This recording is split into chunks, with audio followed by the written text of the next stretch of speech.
नमस्कार दोस्तों, स्वागत है मेरे यूट्यूब चैनल क्रैक यूपीपीसीएस में। आज अपन शासकीय पत्र या अर्ध सरकारी पत्र को कवर करेंगे। जैसा कि मैंने पिछले वीडियो में सरकारी पत्र या शासकीय पत्र को कवर कराया था, तो एग्ज़ाम नज़दीक है तो जल्दी जल्दी रिवाइज करेंगे सारी चीज़ें। स्टार्ट करते हैं परिभाषा से। अधिक अर्धशासकीय पत्र व लेखन प्रारूप होता है जिसमें शासकीय कार्य व्यवहारों के लिए विभिन्न अधिकारियों अथवा किसी अशासकीय व्यक्ति के मध्य व्यक्तिगत स्तर पर विचार विमर्श हेतु पत्र प्रेषित किया जाता है।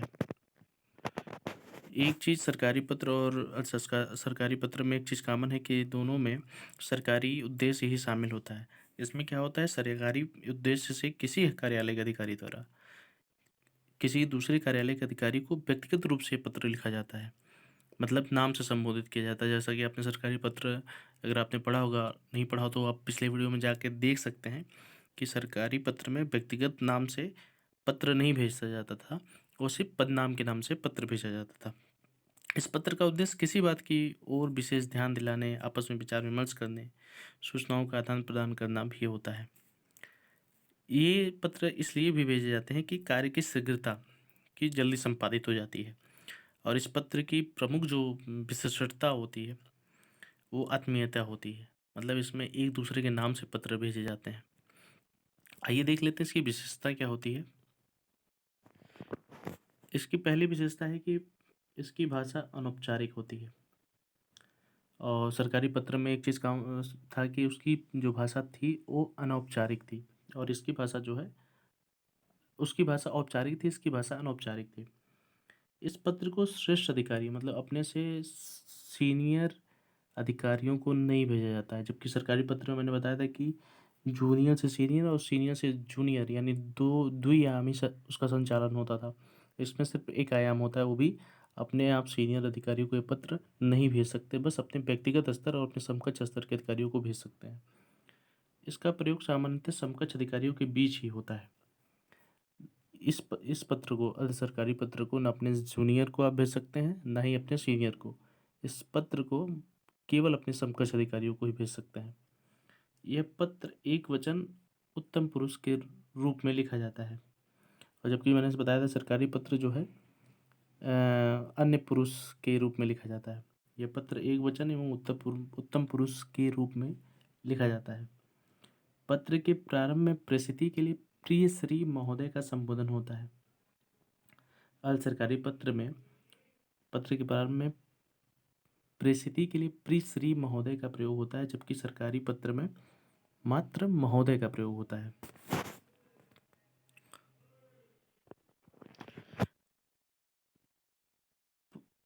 पत्र का विषय वस्तु के रूप में शासकीय कार्य व्यवहार से जुड़ी सूचनाएं, आदेश, निर्देश इत्यादि निहित होते हैं। पत्र का प्रारूप पूर्णतः नियत तथा औपचारिक होता है। पत्र का जो प्रारूप होता है वो पूर्णतः नियत एवं औपचारिक होता है। ये रही विशेषताएं। अब हम प्रारूप को देखेंगे।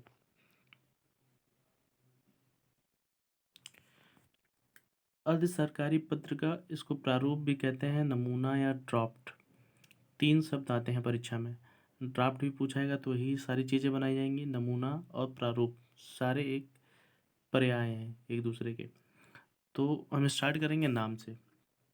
नाम ये होगा जो प्रेषक होगा, जो भेजने वाला होगा उसका नाम और पद। नाम और पद जो भेजने वाला होगा, यहाँ प्रेषक आप लिख लीजिए, इंगित कर लीजिएगा। प्रेषक जो भेजने वाला होगा, प्रेषक का नाम और पद, फिर उसका पता।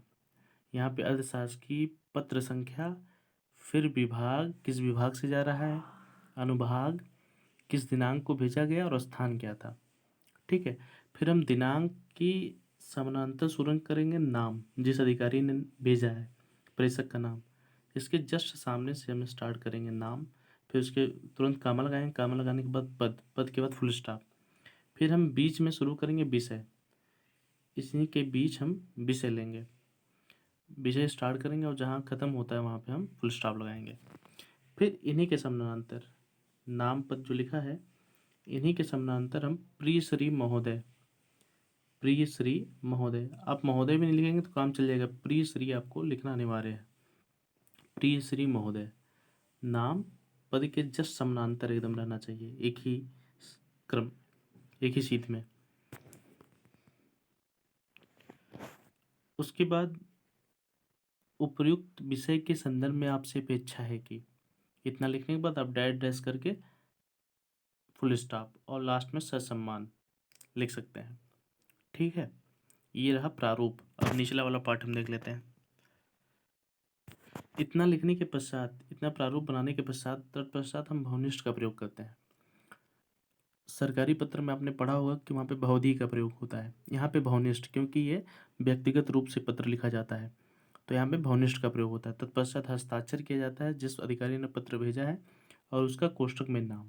ठीक, उसके जस्ट सामने, भौनिष्ठ के जस्ट सामने हम संलग्नक लिखेंगे। ठीक है, संलग्नक। और देखिए यहाँ पे ये जो है नाम, पद और प्रिय श्री महोदय और संलग्नक, ये तीनों एक ही सीधी रेखा में होने चाहिए। ठीक है, पत्र में यही देखा जाता है आपका ये मेन क्या होता है, आप इसमें क्या विषय वस्तु, ये नहीं देखा जाएगा। मेन ये देखा जाएगा आपका ड्राफ्टिंग कितनी अच्छी आपने की है। ठीक है, ये आपकी एक सीधी रेखा में होनी चाहिए। फिर संलग्न में सेम जैसे आपने सरकारी पत्र में लिखा था उसी तरह सेम संलग्न उतार देंगे। फिर नाम, ये जो है प्रेषिती, मतलब जिसको भेजा गया है उसका नाम, जिसने भेजा है उसका ऊपर नाम लिखा गया था, जहाँ मैंने लिखा है नाम और पद लिखा गया था। यहाँ प्रेषिती यानी जिसको भेजा गया है उसका नाम, पद, नाम के बाद तुरंत कामा, पद के बाद तुरंत कामा, फिर पता लिख कर उसका फुल स्टॉप लगा देंगे। ठीक है, नाम, पद, पता, नाम के बाद कामा, पद के बाद कामा, पता के बाद फुल स्टॉप लगा देते हैं। फिर प्रतिलिपि लिख के सो ऑन, जैसे हमने सरकारी पत्र में इसको किया था। प्रतिलिपि निम्नांकित को सूचनार्थ एवं आवश्यक कार्यवाही हेतु प्रेषित, फिर 1 2 लिखकर फिर फुल स्टॉप, फिर उसके जस्ट नीचे आज्ञा से, फिर यही इतनी चीज़ हम यहाँ उतार देंगे। ठीक है, यहाँ पे पदनाम नहीं होता था, यहाँ पे पदनाम हो जाएगा। ठीक, ये रहा पत्र का प्रारूप, ड्राफ्टिंग या नमूना। एक बार हम फिर से देख लेते हैं इसको। ये देखिए यहाँ पे शासकीय पत्र संख्या, विभाग, अनुभाग, दिनांक, स्थान, फिर नाम और पद, नाम के बाद कामा, पद के बाद फुल स्टॉप, नाम और पद उसका लिखा जाएगा जिसने पत्र को भेजा, यानी प्रेषक का नाम और पता। फिर विषय लिखकर फुल स्टॉप जहाँ तक विषय हो पाता है। फिर प्रिय श्री महोदय या प्रिय श्री लिखकर आप महोदय के नीचे से स्टार्ट करेंगे। उपयुक्त विषय के संदर्भ में आपसे अपेक्षा है कि, फिर जितनी विषय वस्तु है लिखकर फुल स्टॉप, फिर ससम्मान। ये अच्छे के आप लिख सकते हैं या नहीं लिख सकते हैं। फिर संलग्न, यहाँ पे भौनिष्ठ सरकारी पत्र में बहुधी का प्रयोग करते हैं। फिर उसके नीचे हस्ताक्षर, फिर नाम लिखना है। फिर उसके जस्ट सामने संलग्नक। ये देखिए जितनी सारी चीज़ें हैं ये बाएं वाली, ये सारी एक ही समानांतर में होनी चाहिए। फिर नाम के बाद कामा, फिर पद के बाद कामा, प्रेस पता का नाम। यहाँ आपको मैंने बताया भी है कि यहाँ पे जिसको भेजा गया है यानी प्रेषिती, प्रेषिती का नाम पता यहाँ पे लिखना है। ठीक, आइए अब हम उदाहरण देखते हैं।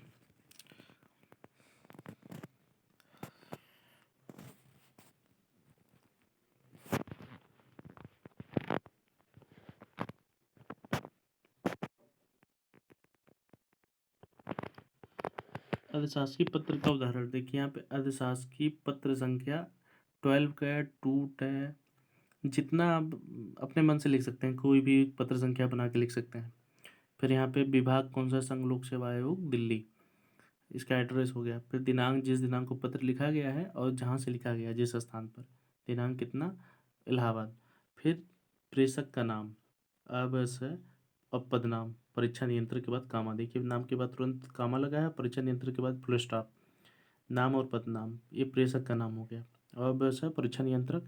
फिर विषय, विषय आप देख लीजिए कि अखिल भारतीय सांख्यिकी सेवा प्रारंभिक परीक्षा 2017 जो आगामी दिनांक 25 मई 2018 को आयोजित होनी है के संदर्भ में मानक परीक्षा केंद्रों के पुनर्परीक्षण विषय। उसके बाद देखिए यहाँ पे हम एक ही सीध में प्रिय श्री महोदय हमने लिखा है, जहाँ से ए स्टार्ट हुआ वहाँ से हम प्रिय श्री महोदय स्टार्ट करेंगे। फिर महोदय के नीचे से हम वो कॉमन जो वर्ड है, उपयुक्त विषय के संदर्भ में आपसे अपेक्षा है कि, तत्पश्चात हम अपनी विषय वस्तु लिखेंगे।